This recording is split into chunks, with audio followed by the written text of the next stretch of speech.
ಬಂಧುಗಳೇ ನಮಸ್ಕಾರ, ಹೇಗಿದ್ದೀರಿ ಎಲ್ಲರೂ? ಬಂಧುಗಳೇ, ಈ ಡಿಜಿಟಲ್ ಯುಗ ಮುನ್ನೆಲೆಗೆ ಬರ್ತದ ಹಾಗೆ ಮೋಸ ಮಾಡುವಂಥವರ ಸಂಖ್ಯೆಯೂ ಕೂಡ ಜಾಸ್ತಿ ಆಗ್ತಿದೆ.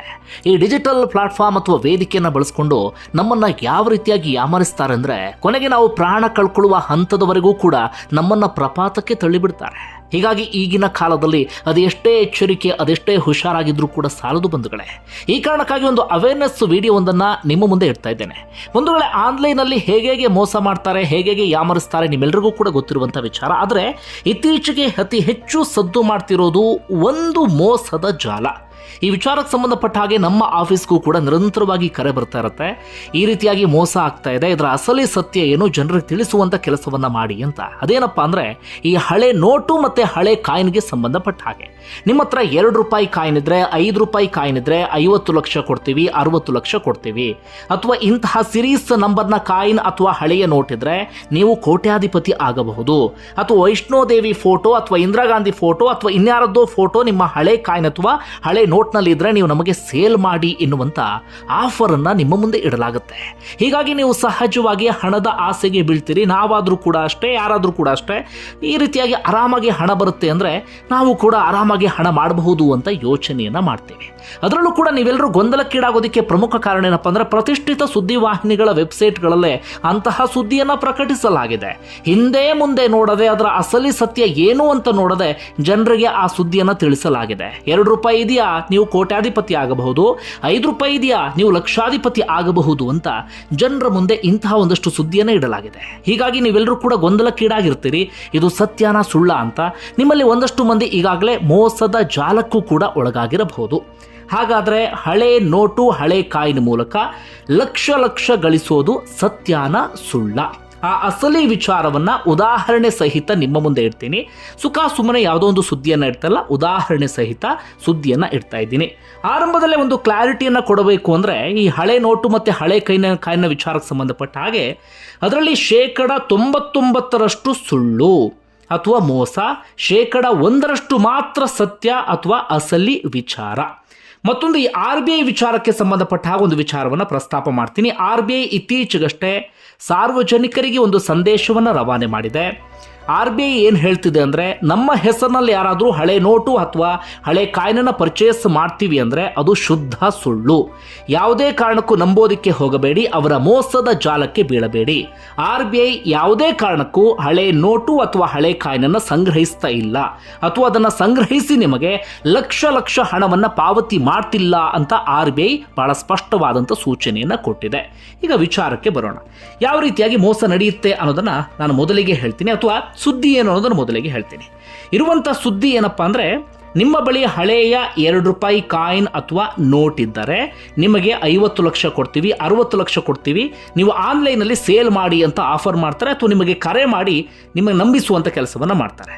ಅಥವಾ ಇನ್ನೊಂದು ಮಾತನ್ನು ಹೇಳ್ತಾರೆ, ನೀವು 2 ರೂಪಾಯಿ ಹಳೆ ಕಾಯಿನ್ ಇದಾವಲ್ಲ, ಅದನ್ನು ಇಂತಿಷ್ಟು ಸಂಗ್ರಹಿಸಬೇಕು, ಒಂದು 50 ಹಳೆ ಕಾಯಿನ್ ಬೇಕು, ಅಥವಾ 105 ರೂಪಾಯಿ ಹಳೆಯ ಕಾಯಿನ್ ಬೇಕು ಎನ್ನುವ ರೀತಿಯಲ್ಲಿ ನಿಮ್ಮನ್ನು ಯಾಮರಿಸ್ತಾರೆ. ಅಥವಾ ಒಂದಷ್ಟು ಲಕ್ಕಿ ನಂಬರ್ ಎನ್ನುವ ಸಿರೀಸ್ ಇರುತ್ತೆ, 4, 5, 6, 7, 8, 9, 10. ಈ ರೀತಿಯಾದಂಥ ನಂಬರ್ ಏನಾದರೂ ನಿಮ್ಮ ಕಾಯಿನ್ ಮೇಲೆ ಇದ್ದರೆ ಅದನ್ನು ಕೂಡ ನಾವು ಪರ್ಚೇಸ್ ಮಾಡ್ತೀವಿ ಎನ್ನುವಂಥ ಮಾತನ್ನು ಹೇಳ್ತಾರೆ. ಅಥವಾ ನಿಮ್ಮ ಹಳೆಯ ಕಾಯಿನ್ ಅಥವಾ ನೋಟ್ನಲ್ಲಿ ಇಂದಿರಾ ಗಾಂಧಿ ಫೋಟೋನೋ ಅಥವಾ ಈ ಹಿಂದಿನ ಒಂದಷ್ಟು ಸಾಧಕರು ಅಂಥವರ ಫೋಟೋ ಏನಾದರೂ ಇದ್ದರೆ ಅದನ್ನು ಕೂಡ ನಾವು ಪರ್ಚೇಸ್ ಮಾಡ್ತೀವಿ, ನೀವು ಆನ್ಲೈನಲ್ಲಿ ಸೇಲ್ ಮಾಡಬಹುದು ಎನ್ನುವ ರೀತಿಯಲ್ಲಿ ಹೇಳ್ತಾರೆ. ಈ ಕಾರಣಕ್ಕಾಗಿ ಇದನ್ನು ನಂಬಿ ನಿಮ್ಮಲ್ಲಿ ಒಂದಷ್ಟು ಜನ ಈಗಾಗಲೇ ಹಳೆಯ ನೋಟು ಮತ್ತು ಹಳೆಯ ಕಾಯಿನನ್ನು ಸಂಗ್ರಹಿಸೋದಕ್ಕೆ ಶುರು ಮಾಡ್ಕೊಂಡಿರಬಹುದು. ನಾವು ಕೂಡ ಲಕ್ಷಾಧಿಪತಿ ಆಗಬಹುದು, ನಾವು ಕೂಡ ಕೋಟ್ಯಾಧಿಪತಿ ಆಗಬಹುದು ಅಂತ. ಹಾಗೇನಾದರೂ ಮಾಡ್ತಾ ಇದ್ರೆ ತಕ್ಷಣವೇ ಅದನ್ನು ನಿಲ್ಲಿಸಿ. ಯಾಕಂದರೆ ಹಳೆ ನೋಟು ಮತ್ತು ಹಳೆ ಕಾಯಿನನ್ನು ನೀವು ಸೇಲ್ ಮಾಡೋದು ಅಷ್ಟು ಸುಲಭದ ಕೆಲಸ ಅಲ್ಲವೇ ಅಲ್ಲ. ನೀವು ಹಾಗೂ ಸೇಲ್ ಮಾಡಬೇಕು ಅಂತ ಹೋಗಿಬಿಟ್ರೆ ಅವರ ಮೋಸದ ಜಾಲಕ್ಕೆ ಬಿದ್ದು ಬಿಡ್ತೀರಿ. ಮೋಸ ಹೇಗೆ ನಡೆಯುತ್ತೆ ಅನ್ನೋದನ್ನು ಹೇಳ್ತೀನಿ, ಕೇಳಿ. ನೀವು ಈ ರೀತಿಯಾಗಿ ಹಳೆಯ ಕಾಯಿನ್ ಅಥವಾ ಹಳೆಯ ನೋಟನ್ನು ಸಂಗ್ರಹಿಸಿ ಇಟ್ಕೊಂಡಿರ್ತೀರಿ ಅಂತ ಇಟ್ಕೊಳ್ಳಿ. ನಿಮ್ಗೆ ಯಾವುದೋ ಕಡೆಯಿಂದ ಒಂದು ಫೋನ್ ಬರುತ್ತೆ, ನೀವು ವೆಬ್ಸೈಟಲ್ಲಿ ಯಾವುದೋ ನಂಬರ್ ನೋಡ್ತೀರಿ, ಅಥವಾ ವೆಬ್ಸೈಟ್ನಲ್ಲಿ ಅವರಿಗೆ ಸೇಲ್ ಮಾಡೋದಕ್ಕೆ ಪ್ರಯತ್ನ ಪಡುವ ಸಂದರ್ಭದಲ್ಲಿ ಅವ್ರ ಕಡೆಯಿಂದ ಒಂದು ಫೋನ್ ಬರುತ್ತೆ. ಅವ್ರು ಹೇಳ್ತಾರೆ, ನೀವು ಈ ರೀತಿಯಾಗಿ ಫೋಟೋ ಕಳಿಸಿ ಅಂತ. ನೀವು ಫೋಟೋ ಕಳಿಸ್ತೀರಿ. ಫೋಟೋ ಕಳಿಸ್ತಾ ಇದ್ದಾಗ ಅವ್ರು ಹೇಳ್ತಾರೆ, ನಿಮ್ಮ ಹಳೆ ಕಾಯಿನ್ ಇದೆಯಲ್ಲ ಬಹಳ ವಿಶೇಷವಾದದ್ದು, ಅಷ್ಟು ಸುಲಭಕ್ಕೆ ಸಿಗೋದಿಲ್ಲ, ನಾವು ಪರ್ಚೇಸ್ ಮಾಡ್ತಾ ಇದ್ದೀವಿ, ನಿಮ್ಮ ಹಳೆ ಕಾಯಿನಿಗೆ ನಾವೊಂದು 50 ಲಕ್ಷ ರೂಪಾಯಿ ಹಣ ಕೊಡ್ತೀವಿ, ನೀವು ಒಂದಷ್ಟು ಪ್ರೋಸೆಸ್ ಎಲ್ಲವನ್ನು ಕೂಡ ಮಾಡಬೇಕಾಗತ್ತೆ ಅಂತ. ಮೊದಲು ಅವ್ರು ಕೇಳೋದೇನಪ್ಪ ಅಂದರೆ, ನಿಮ್ಮ ಆಧಾರ್ ಕಾರ್ಡ್, ಪ್ಯಾನ್ ಕಾರ್ಡ್, ನಿಮ್ಮ ವಿಳಾಸ, ನಿಮ್ಮ ಹಿನ್ನೆಲೆ ಮುನ್ನೆಲೆ ಇಂಥ ಒಂದಷ್ಟು ಡೀಟೇಲ್ಸನ್ನು ಕಲೆ ಹಾಕ್ತಾರೆ. ಅದೆಲ್ಲವನ್ನು ಕೂಡ ಕಲೆ ಹಾಕಿದ ನಂತರ ನಿಮಗೇನು ಮಾಡ್ತಾರೆ ಅಂದರೆ, ಈ ಪ್ರೊಸೆಸಿಂಗ್ ಫೀಸ್ ಫೀಸ್ ಅಂತ ಹೇಳಿ ನೀವು 2,000 ರೂಪಾಯೋ 3,000 ರೂಪಾಯಿ ಕಟ್ಟಬೇಕು ಎನ್ನುವಂಥ ಮಾತನ್ನು ಹೇಳ್ತಾರೆ. ಬಂಧುಗಳೇ, ನೀವು ಮೊದಲು ಅರ್ಥ ಮಾಡ್ಕೊಳ್ಬೇಕಾಗಿರುವಂಥ ವಿಚಾರ ಅಂದರೆ ಈ ಹಳೆ ಕಾಯಿನ್ ಮತ್ತು ಹಳೆ ನೋಟು ಸಂಗ್ರಹ ಇದೆಯಲ್ಲ, ಅದು ಪೂರ್ಣ ಪ್ರಮಾಣದಲ್ಲಿ ಸುಳ್ಳು ಅಂತಲ್ಲ, 1% ಮಾತ್ರ ಸತ್ಯ. ಕೆಲವು ವೆಬ್ಸೈಟ್ಗಳಲ್ಲಿ ಮಾತ್ರ ಅದು ತುಂಬ ನಂಬಿಕಾರ್ಹ ರೀತಿಯಲ್ಲಿ ಈ ಸೇಲ್ ಪರ್ಚೇಸ್ ಎಲ್ಲವೂ ಕೂಡ ನಡೆಯುತ್ತೆ. ಯಾರಾದರೂ ನಿಮಗೆ ಈ ರೀತಿಯಾಗಿ ಎಂಟ್ರಿ ಫೀಸ್ ಕೇಳಿದ್ರು ಅಂತ ಆದರೆ ಆಗಲೇ ನೀವು ಬಹಳ ಸ್ಪಷ್ಟವಾಗಿ ಅರ್ಥ ಮಾಡ್ಕೊಳ್ಬೇಡಿ, ಇದು ಸುಳ್ಳು, ನಿಮ್ಮನ್ನು ಮೋಸದ ಜಾಲಕ್ಕೆ ಕೆಡುತ್ತಾ ಇದ್ದಾರೆ ಅಂತ. 1% ಮಾತ್ರ ನಿಜವಾಗ್ಲೂ ಸೇಲ್ ಆ್ಯಂಡ್ ಪರ್ಚೇಸ್ ನಡೀತಿದೆಯಲ್ಲ, ಅವ್ರು ಯಾರೂ ಕೂಡ ನಿಮ್ಮ ಬಳಿ ಯಾವುದೇ ಕಾರಣಕ್ಕೂ ಎಂಟ್ರಿ ಫೀಸ್ ಅಥವಾ ಪ್ರೊಸೆಸಿಂಗ್ ಫೀಸನ್ನು ಕೇಳೋದಿಲ್ಲ. ಎಂಟ್ರಿ ಫೀಸ್ ಅಥವಾ ಪ್ರೊಸೆಸಿಂಗ್ ಫೀಸ್ ಕೇಳಿದ್ರು ಅಂತ ಆದರೆ ನಿಮ್ಮನ್ನು ಕೆಡ್ಡಾಗೆ ಕೆಡುತ್ತಾ ಇದ್ದಾರೆ ಅಂತ. ಅವ್ರು ಇನ್ನೂ ಎಷ್ಟು ಚೆನ್ನಾಗಿ ಮೋಸದ ಜಾಲವನ್ನೇ ಹೆಣಿತಾರೆ ಅಂದರೆ, ನಿಮ್ಗೆ ಎಲ್ಲಿಂದಲೋ ವಿಡಿಯೋ ಕಾಲ್ ಮಾಡ್ತಾರೆ. ಆ ವಿಡಿಯೋ ಕಾಲ್ನಲ್ಲಿ ನೀವು ನೋಡಿದಾಗ ಅಲ್ಲಿ ಬೇಕಾದಷ್ಟು ಕಾಯಿನ್ನ ಸಂಗ್ರಹವನ್ನು ಇಟ್ಕೊಂಡಿರ್ತಾರೆ, ಅದನ್ನು ಎಣಿಸ್ತಿರ್ತಾರೆ ಒಂದಷ್ಟು ಜನ.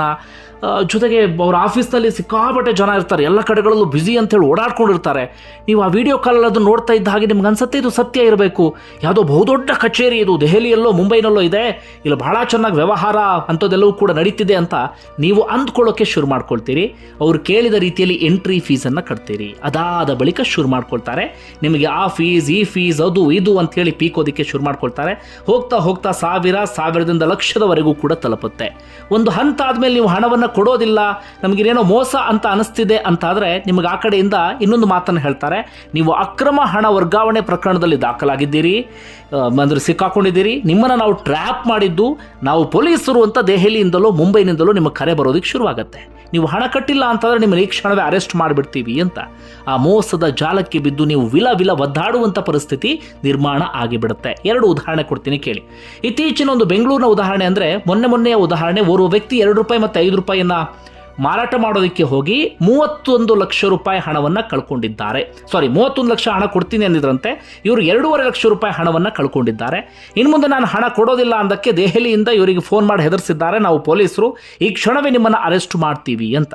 ಆ ವ್ಯಕ್ತಿ ಒಂದಷ್ಟು ದಿನಗಳ ಕಾಲ ತಲೆ ಕೆಡಿಸ್ಕೊಂಡು ಒದ್ದಾಡಿ ಕೊನೆಗೆ ಪೊಲೀಸರಿಗೆ ದೂರನ್ನು ಕೊಟ್ಟಂಥ ಕಾರಣಕ್ಕಾಗಿ ಈ ವಿಚಾರ ಹೊರಗಡೆ ಬಂದಿದೆ.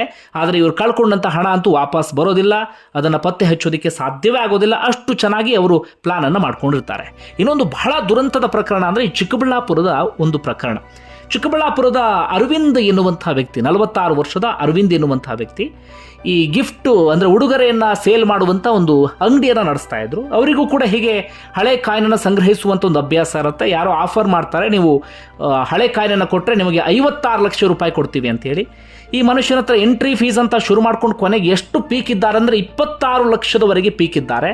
ಈ ಮನುಷ್ಯ ಏನು ಮಾಡಿದ್ದಾರೆ ಅಂದರೆ, ತನ್ನ ಹೆಂಡತಿ ಒಡವೆಯನ್ನು ಅಡ ಇಟ್ಟು ತನ್ನ ಫ್ರೆಂಡ್ಸಿಂದ ಸಾಲ ಮಾಡಿ ಎಲ್ಲ ಕಡೆಗಳಿಂದಲೂ ಕೂಡ ಸಾಲ ಮಾಡಿ 26 ಲಕ್ಷ ರೂಪಾಯಿ ಕಟ್ಟಿಬಿಟ್ಟಿದ್ದಾರೆ. ಯಾಕೆ 26 ಲಕ್ಷ ಅಂದರೆ ಅವ್ರನ್ನ ಹೆದರಿಸ್ಬಿಟ್ಟಿದ್ದಾರೆ. ನೀವು ಕಟ್ಟಿಲ್ಲ ಅಂತ ನಿಮ್ಮನ್ನು ಹಾಗೆ ಮಾಡಿಬಿಡ್ತೀವಿ, ಹೀಗೆ ಮಾಡಿಬಿಡ್ತೀವಿ, ನಾವು ಆ ಪೊಲೀಸು ಈ ಪೊಲೀಸು ED IT ಅದು ಇದು ಅಂತ ಇವ್ರನ್ನ ಹೆದರಿಸ್ಬಿಟ್ಟಿದ್ದಾರೆ. ಕೊನೆಗೆ 26 ಲಕ್ಷ ರೂಪಾಯಿ ಹಣವನ್ನು ಕಳ್ಕೊಂಡಿದ್ದಾರೆ. ಕೊನೆಗೆ ಯಾವುದೂ ಏನು ಮಾಡಬೇಕು ಅಂತ ದಿಕ್ಕು ತೋಚದೆ ನಿರ್ಜನ ಪ್ರದೇಶವೊಂದಕ್ಕೆ ಬಂದು ಪೆಟ್ರೋಲ್ ಸುರ್ಕೊಂಡು ಬೆಂಕಿ ಹಚ್ಕೊಂಡು ಪ್ರಾಣ ಕಳ್ಕೊಂಡು ಬಿಟ್ಟಿದ್ದಾರೆ.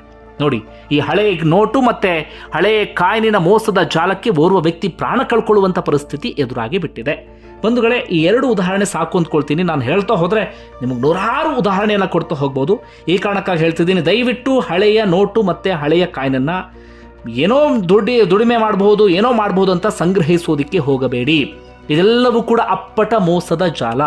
99% ವೆಬ್ಸೈಟ್ಗಳು ಅಥವಾ ನಿಮ್ಗೆ ಯಾವುದೋ ಒಂದು ಕರೆ ಬರುತ್ತಲ್ಲ, ನಿಮ್ಮ ಹತ್ರ ಇದ್ರೆ ನಮಗೆ ಕೊಡಿ ಅಂಥೇಳಿ, ಅದೆಲ್ಲವೂ ಕೂಡ ಶುದ್ಧ ಸುಳ್ಳು ಮೋಸ. 1% ಮಾತ್ರ ಒಂದಷ್ಟು ಅಸಲಿ ಸಂಸ್ಥೆಗಳಿದ್ದಾವೆ, ಆದರೆ ಅವುಗಳನ್ನು ಪತ್ತೆ ಹಚ್ಚೋದು ತೀರಾ ಕಷ್ಟ. ಯಾವುದು ಅಸಲಿ ಯಾವುದು ಸುಳ್ಳು ಅಂತ ನಾವು ಪತ್ತೆ ಹಚ್ಚೋದಕ್ಕೆ ಸಾಧ್ಯವೇ ಆಗೋದಿಲ್ಲ. ಯಾಕಂದರೆ ಅಸಲಿ ಸಂಸ್ಥೆಗಳ ಹೆಸರಲ್ಲೇ ಒಂದಷ್ಟು ನಕಲಿ ಸಂಸ್ಥೆಗಳು ಇತ್ತೀಚೆಗೆ ಹುಡ್ಕೊಂಡು ಬಿಟ್ಟಿದ್ದಾವೆ. ಹೀಗಾಗಿ ನನ್ನ ಪ್ರಕಾರ ದಯವಿಟ್ಟು ಈ ಮೋಸದ ಜಾಲಕ್ಕೆ ಬೀಳೋದಕ್ಕೆ ಹೋಗಬೇಡಿ. ಸುಮ್ಮನೆ ಒಂದು ಟ್ರೈ ಮಾಡಬೇಕು ಅಂತಿದ್ರೆ ಯಾರಾದ್ರೂ ಫೋನ್ ಮಾಡಿದಾಗ ನೀವು ಅದನ್ನು ಕಾಯಿನ್ ಅಪ್ಲೋಡ್ ಮಾಡೋದು ಇನ್ನೊಂದೇನೋ ಮಾಡಿ ಎಂಟ್ರಿ ಫೀಸ್ ಅದು ಇದು ಅಂತ ಕೇಳಿದ್ರೆ ದಯವಿಟ್ಟು ಎಂಟ್ರಿ ಫೀಸನ್ನು ಕಟ್ಟೋದಕ್ಕೆ ಹೋಗಬೇಡಿ. ಒಮ್ಮೆ ಎಂಟ್ರಿ ಫೀಸನ್ನು ಕಟ್ಟಿದ್ರಿ ಅಂತಾದರೆ ಅವರ ಮೋಸದ ಜಾಲಕ್ಕೆ ನೀವು ಬಿದ್ದ ಹಾಗೆ. ಈ ಕಾರಣಕ್ಕಾಗಿ RBI ಇತ್ತೀಚೆಗೆ ಬಹಳ ಸ್ಪಷ್ಟವಾದಂಥ ಸೂಚನೆ ಕೊಟ್ಟಿದೆ, ಇಂತಹ ಮೋಸದ ಜಾಲಕ್ಕೆ ಬೀಳೋದಕ್ಕೆ ಹೋಗಬೇಡಿ. ಅಂತಹ ಕೆಲಸವನ್ನು ಯಾರೂ ಕೂಡ ಮಾಡ್ತಾ ಇಲ್ಲ, ಅಂದರೆ ಹಳೆ ನೋಟು ಮತ್ತು ಹಳೆ ಕಾಯಿನನ್ನು ಯಾರೂ ಕೂಡ ಸಂಗ್ರಹಿಸ್ತಾ ಇಲ್ಲ ಅಂತ. ಒಂದು ವೇಳೆ ಅವೇರ್ನೆಸ್ ವಿಡಿಯೋ ನಿಮಗೆ ಪ್ರಯೋಜನ ಆಯಿತು ಅಂತ ಅಂದ್ಕೊಳ್ತೀನಿ. ನಿಮ್ಮಲ್ಲಿ ಯಾರಾದರೂ ಮೋಸ ಹೋಗಿದರೆ ಕಮೆಂಟ್ ಬಾಕ್ಸಲ್ಲಿ ಮೆನ್ಷನ್ ಮಾಡಿ. ಧನ್ಯವಾದ ವಿಡಿಯೋ ನೋಡಿದ್ದಕ್ಕಾಗಿ.